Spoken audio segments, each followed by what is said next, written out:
My name is Caleb Park. I am the CCO of SOTTO.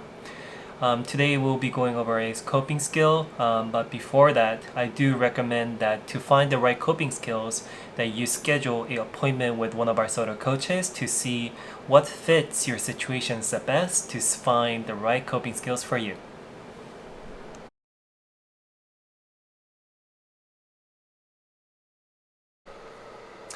Let's focus on reframing. What is reframing? Reframing means you're trying to reframe what was past believed into a healthier version. For example, let's say you are very anxious about work, or you're very anxious about a certain matter in life. It could be work, it could be school, it could be a task, it could be about family. Sometimes we need something to reframe and visualize what we're seeing. Instead of seeing something as very negative, we can sometimes find the positive, we can sometimes find the growth, we can sometimes find the motivations behind all those matters. For example, I can say, let's find an example.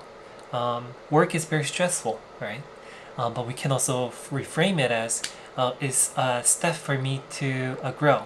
It's a step for me to build my career. It's a place where I can financially support myself. Trying to find a better reasoning than to find a reason that makes us anxious, depressed, or stressed out.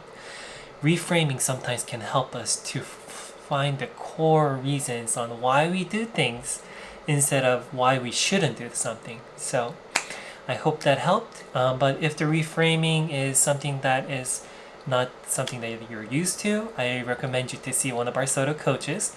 They're wonderful people who can help you to find what kind of reframing work you need, what kind of reframings you need to do in your life that might help you to better your anxiousness, better your stressfulness. So thank you for watching the video, and I hope it helped.